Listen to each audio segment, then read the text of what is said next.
Voltamos com o programa Saúde em Dia. E hoje conversando a respeito de trombose venosa com o nosso amigo Dr. Arthur Cardenaz. Arthur, as causas mais comuns de trombose, quais seriam elas?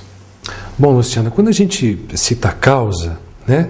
A causa básica é uma só, é o aumento da viscosidade do sangue. O sangue fica mais grosso, né? E forma-se o coágulo. Agora, para que isso aconteça, nós temos os grupos de risco. Se a gente pudesse mostrar também um slide, eu acho muito interessante. Slide número 7, por favor, Jean. Aí eu separei as principais condições e grupos de risco. No caso das mulheres, como eu disse, elas são duplamente afetadas por trombose. Veja, mulheres em idade sexual ativa, que se utilizam de anticoncepcionais, né, o estrogênio e a progesterona, né? E também mulheres em menopausa, no caso, aquelas que faziam uso de TRH. E também mulheres que estão em gravidez. Nós sabemos que a progesterona sobe bastante, principalmente a partir do 7º mês. Então, Luciano, essas pessoas ficam com a viscosidade do sangue muito elevada. Tá? Isso é comprovadamente colocado. Por exemplo, né, no caso de pessoas idosas acamadas, existe uma frase que eu uso muito em consultório que é a seguinte, né? Por exemplo, se a pessoa está parada, a perna parada, o braço parado, a circulação está parada. Então, com isso, o idoso ele tende a ter uma imobilização e formação mais rápida de trombos.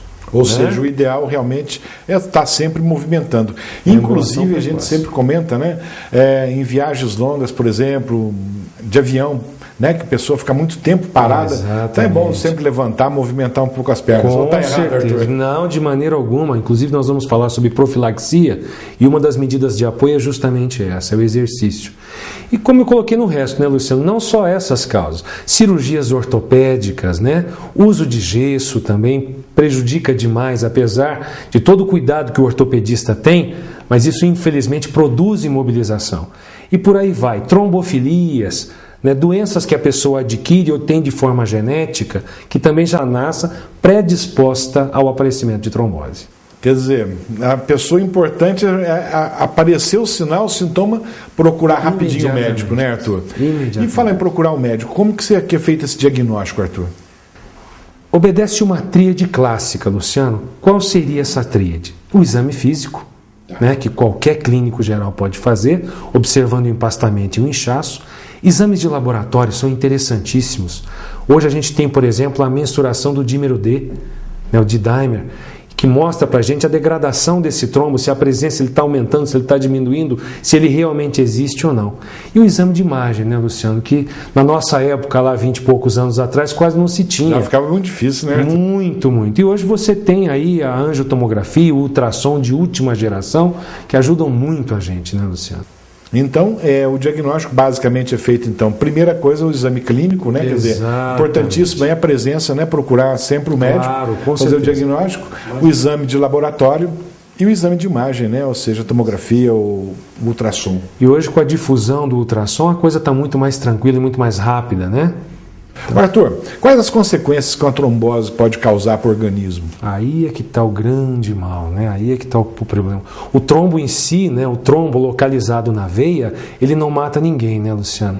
Mas quando ele se desloca... Aí é outra coisa, né, Arthur? Aí a coisa se torna. Então, uma consequência, por exemplo, aguda, de curta duração. Nos primeiros 10 dias, ocorre a maior incidência disso. Existe uma flutuação do trombo, Luciano, dentro da veia. Partes dele estão aderidas, partes estão soltas. Então essas partes soltas se deslocam, né? Caem na corrente sanguínea, que não está afetada pela trombose, eles navegam pela veia cava, sobem até o coração direito e vão para o pulmão. Quando é um trombo muito pequeno, Luciano, não costuma causar grande coisa. Às vezes uma falta de ar, uma tosse, uma pequena dispneia. Mas quando é um trombo muito longo, como aquele que nós vimos no início, aquilo é fatal. O paciente pode ir a óbito imediatamente. Daí a importância do diagnóstico. De se procurar um médico rapidinho. Exatamente. Né? E infelizmente uma consequência tardia, uma consequência crônica, já é o contrário. Esse trombo, quando a pessoa não o trata de forma adequada, Luciano, ele se adere à parede interna da veia, ele cria uma calcificação, né? ele oclui permanentemente aquele determinado segmento e destrói o sistema valvular de retorno. Com isso, nós temos, infelizmente, um acúmulo, para que as pessoas de casa possam entender, um acúmulo de sangue na região distal da perna. E aquilo vai ficar muito tempo e com isso a gente vai tendo alteração da pele e depois, 5, 10 anos depois, aparece a ferida. E essa ferida é de dificílimo tratamento. E falar em tratamento, eu gostaria que você comentasse, né, para os nossos telespectadores, algum tipo de tratamento. Só que antes, Arthur, nós vamos fazer um breve intervalo e já voltamos com o programa Saúde em Dia.